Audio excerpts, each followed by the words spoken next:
Saya berada di Kanada untuk menyampaikan inspirasi dari wilayah ini. Zaman ini berubah cepatnya luar biasa, khususnya hari-hari terakhir ini. Teknologi informasi, IT, komunikasi membuat orang bisa berkomunikasi antar pulau, antar benua. Yang repotnya adalah muncul juga yang namanya alat-alat yang mengasihkan untuk bermain game. Ya, ada internet sekarang. Ini kita berbicara begini ini 30 tahun lalu nggak ada gitu ya. Tiba-tiba ada alat yang membuat orang itu, waduh, bisa asik sekali. Tapi jangan lupa, ternyata ini juga merusak sendi-sendi keluarga. Karena suami istri, orang tua anak menjadi sibuk dan jarang berkomunikasi. Nah, kalau nggak pernah berkomunikasi, maka masing-masing berubah juga. Bukan hanya dunia, manusia berubah. Tiba-tiba perubahannya terlalu jauh, lalu wah, orang nggak mengenal pasangannya, orang nggak mengenal anaknya, nggak bisa berbicara sama anak orang tuanya. Kenapa? Karena tidak ada komunikasi ini membuat masing-masing berubahnya makin lama makin jauh, sehingga akhirnya tidak saling mengenal satu dengan yang lain.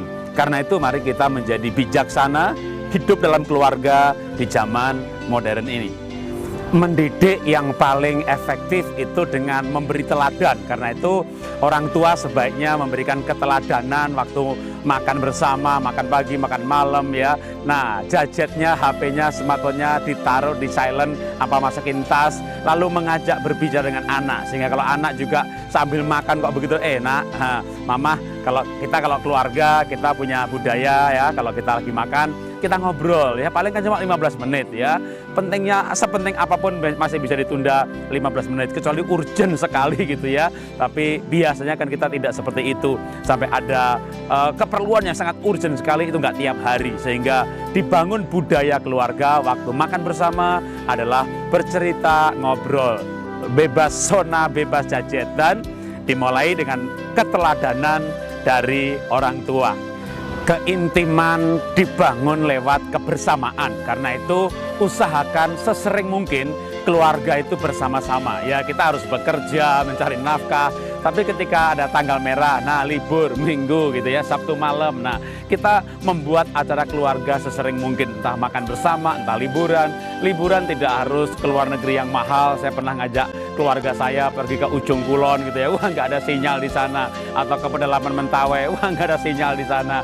Mau nggak mau itu betul-betul zona bebas gadget gitu ya. Mau main pun nggak ada sinyal. Wah, tiba-tiba kita sekeluarga menjadi berbicara, bercerita, bercanda, main pasir, main air, mau main apa lagi gitu ya. Mainan yang mengasihkan, nggak dapat nyawa, nggak dapat wifi sinyalnya. Lalu kita sekeluarga berinteraksi. Wah, keintiman dibangun. Jadi keintiman keluarga tidak turun dari langit, perlu dibangun lewat kebersamaan. Keintiman itu dibangun lewat kebersamaan. Karena itu selain bersama-sama satu keluarga, cobalah atur untuk pergi berdua saja. Jadi bisa ibu sama anak yang satu, bapak lain kali dengan anak yang lain, berdua. Kenapa? Karena keintiman ketika berdua, wah itu jauh lebih lekat. Kebahagiaan di dalam keluarga itu akan menyempurnakan kebahagiaan kita dalam bidang yang lain. Coba misalnya kita ini orang yang terkenal di masyarakat, tapi kita nggak mengenal anak kita nggak mengenal kita asing baginya, kebahagiaan nggak sempurna. Kita sukses, kaya, dihormati orang lain, ya anak memberontak, nggak sempurna kebahagiaan kita.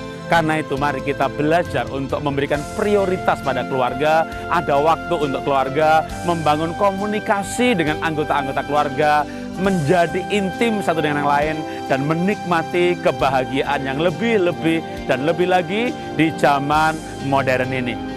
Inilah inspirasi yang saya sampaikan dari Toronto, Kanada.